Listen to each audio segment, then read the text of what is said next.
Sejam todos bem-vindos novamente ao nosso curso de extensão. Na aula passada nós terminamos o controle de consolidade, nós já examinamos, portanto, tanto o controle político francês quanto o controle judicial nas vertentes norte-americana, austríaca, ítalo-alemã e os sistemas mistos, o que me parece proporciona uma visão bastante abrangente do controle de consolidade em termos de controle de normas em geral, né? Agora nós vamos examinar uma parte específica do controle de consolidade e da jurisdição constitucional, que é exatamente a denominada jurisdição constitucional das liberdades. Então, primeiramente, convém, então, explicar em que consiste essa jurisdição constitucional das liberdades, que é um dos ramos, um dos temas clássicos do direito constitucional processual. Como nós vimos, o direito constitucional processual ele estuda controle de normas, que é esse controle feito, seja incidentalmente, seja em via de ação principal, ou seja, em casos concretos, seja em via de ação principal, tendo por parâmetro, geralmente, qualquer dispositivo da Constituição. Ou seja, o controle que nós estudamos até a aula passada é um controle que tem parametricidade ampla.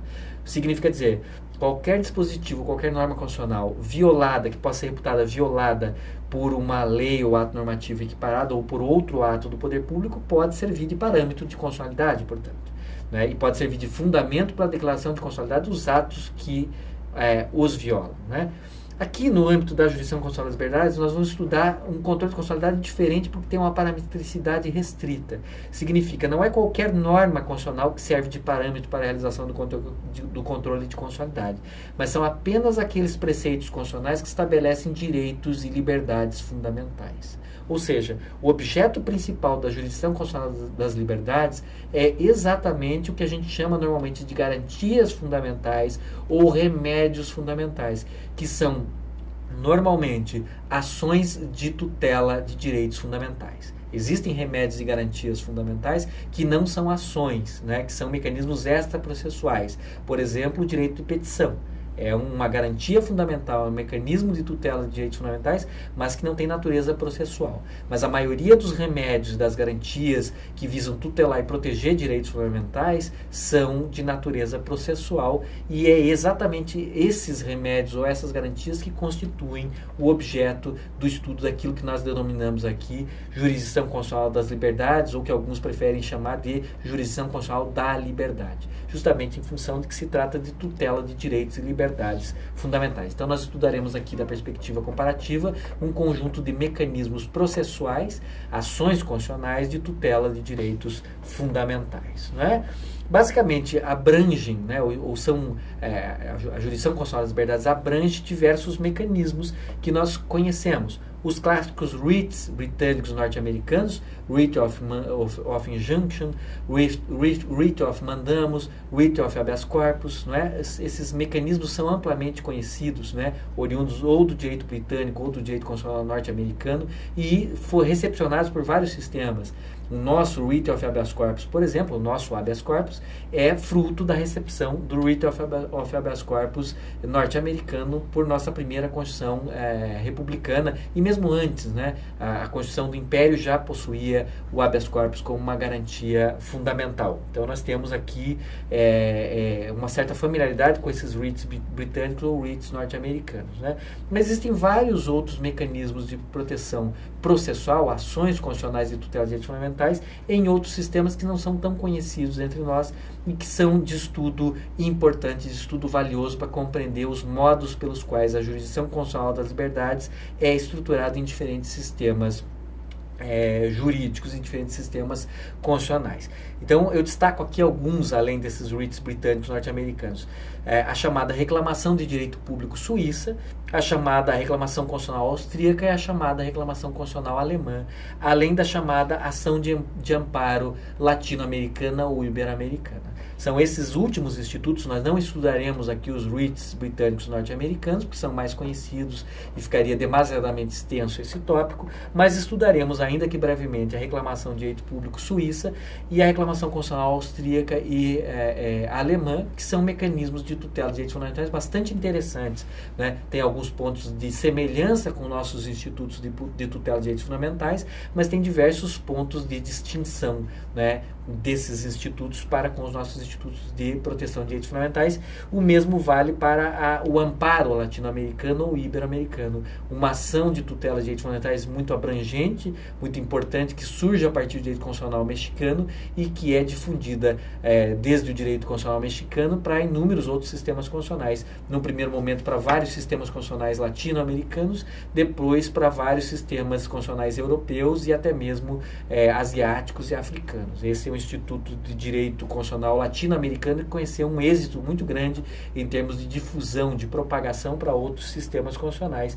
Então, também será objeto de estudo nessa derradeira parte do nosso curso. Nós já estamos finalizando o curso, entrando nas últimas aulas, e nós vamos estudar, então, nessas próximas aulas, a reclamação de direito público suíça e depois a reclamação constitucional austríaca e alemã, finalizando com o estudo do amparo latino-americano. Então, nós começamos aqui exatamente com a reclamação de direito público suíça. A primeira observação que tem que ser feita aqui é a seguinte: esses institutos, que são chamados de reclamação de direito público na Suíça e de reclamação constitucional no direito constitucional austríaco e no direito constitucional alemão, eles, por vezes, são chamados de recurso.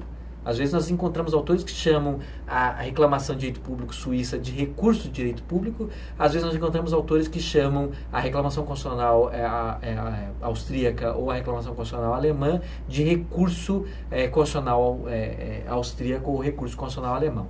Essa terminologia é enganosa.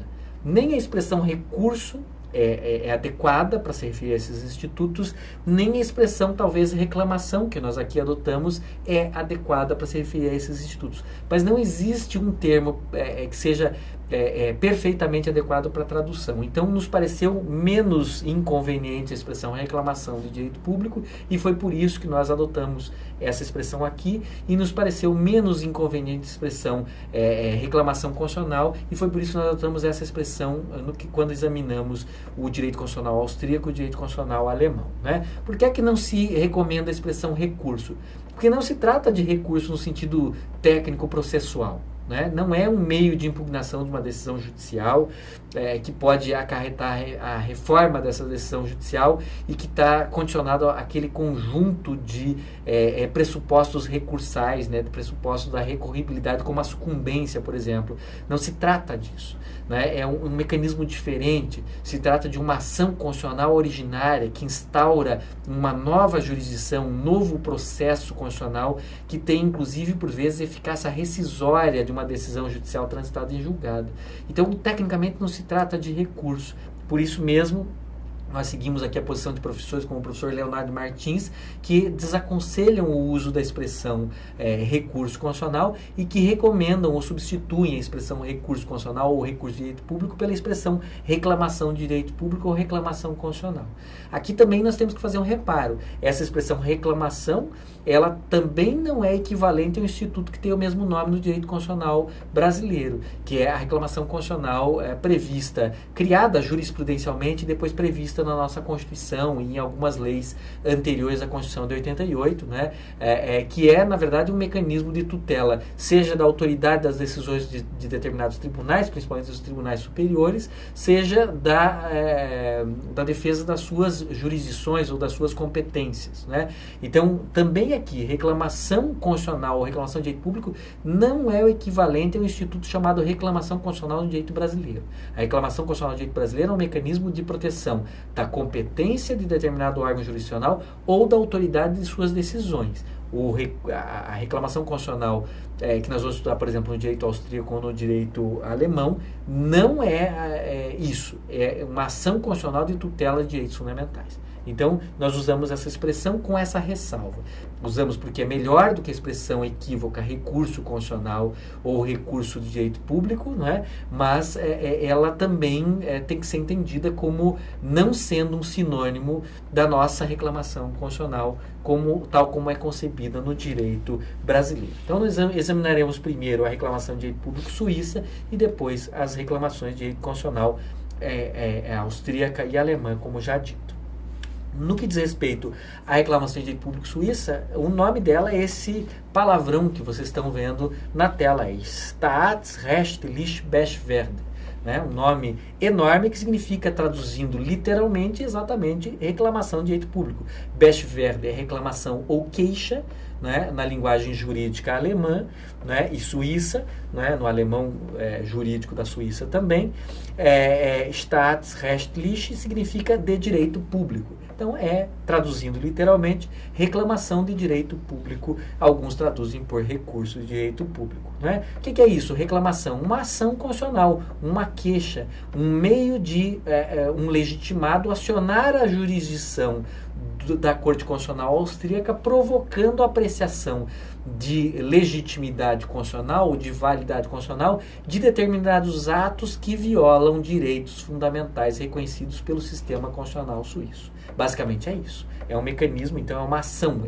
Aqui nós estamos tratando de uma ação originária que inaugura a jurisdição constitucional, que provoca a jurisdição constitucional da Corte Constitucional Suíça. É isso, é basicamente disso que se trata. E o pressuposto aqui é a alegação da violação de direitos fundamentais. Né? Se trata disso, portanto, como nós podemos perceber, um remédio constitucional, uma garantia constitucional com determinadas características peculiares que não se confundem nem com recursos, nem com a nossa reclamação constitucional. Né?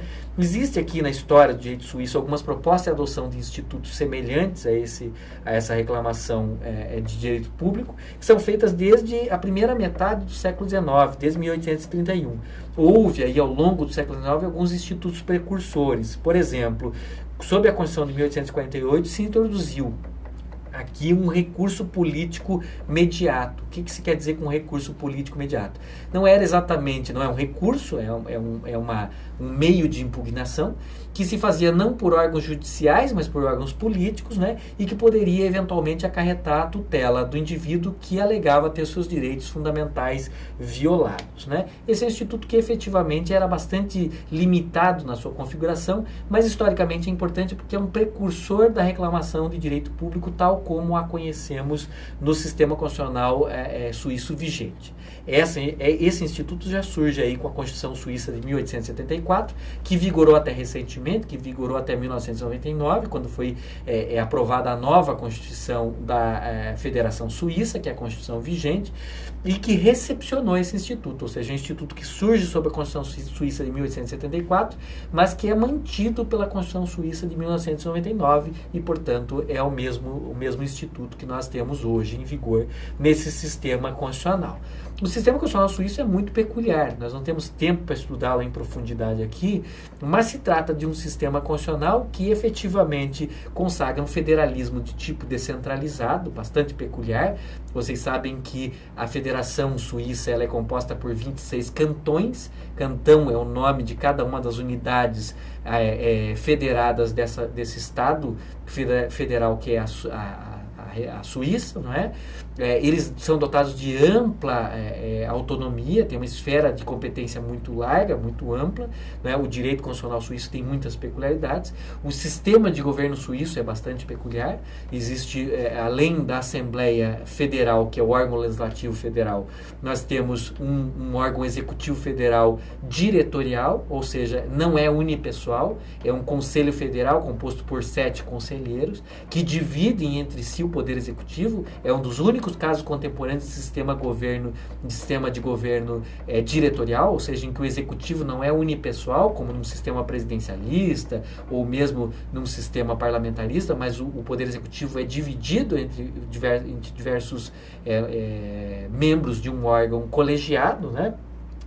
E, além esse órgão, o Conselho Federal exerce, portanto, as funções de poder executivo, e nós temos como órgão de cúpula do Poder Judiciário Federal exatamente o Tribunal Federal. É esse Tribunal Federal que exerce diversas competências do direito no âmbito do sistema jurídico suíço, entre elas as competências de controle de constitucionalidade, e feito tanto no âmbito do controle de normas, quanto no âmbito da jurisdição constitucional das liberdades, constitucionalidades por meio desse instituto que nós estamos estudando, que é a reclamação constitucional suíça. O nome dele, então, é Tribunal Federal, Bundesgericht, nós já sabemos, Gericht é tribunal em alemão, Bundes, federal. Então, o Bundesgericht é Tribunal Federal, composto por 38 ministros, um tribunal com uma composição bastante numerosa se nós comparamos com outros órgãos que nós temos nos demais países, nos demais estados europeus, né?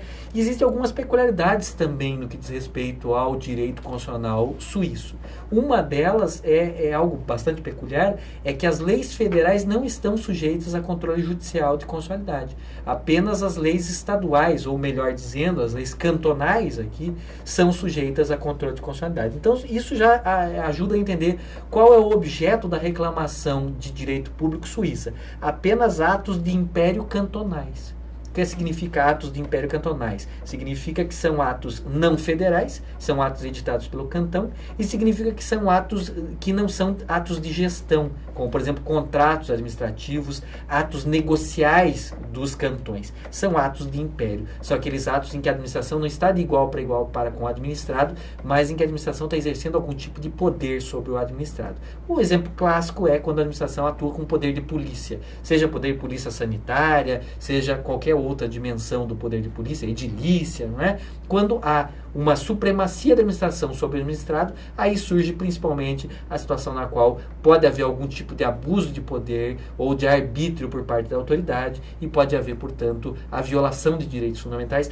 No que diz respeito aos atos de império que existe, portanto, a possibilidade de violação de direitos fundamentais e são esses atos de império dos cantões que podem ser objeto de controle de constitucionalidade. Então, estão excluídos atos de gestão, como de resto é comum aqui no que diz respeito à jurisdição constitucional das liberdades, e estão excluídos também atos federais, porque esses atos no sistema constitucional suíço são imunes ao controle de constitucionalidade. Apenas os atos cantonais estão sujeitos a controle de constitucionalidade judicial.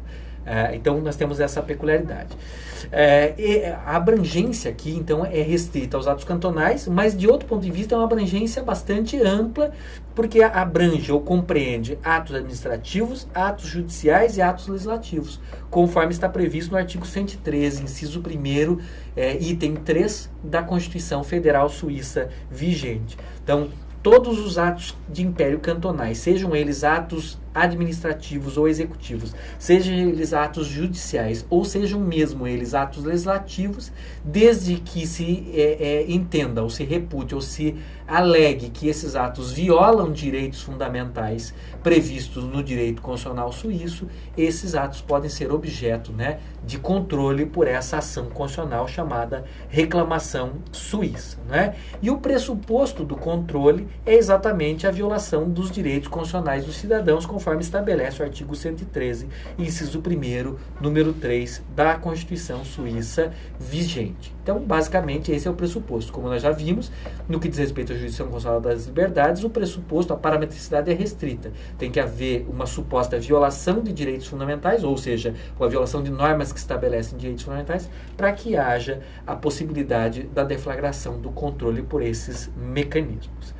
Né? Na aula seguinte, nós examinaremos exatamente algumas questões que tentam equilibrar esse mecanismo e permitir que ele opere sem sobrecarga do Tribunal Federal, no que diz respeito ao número de processos, e também sem desequilíbrio no que diz respeito à relação entre as relações federais, né? A relação entre o Tribunal Federal como órgão da União, né? E os cantões e a sua autonomia. Isso será objeto da nossa próxima aula. Muito obrigado.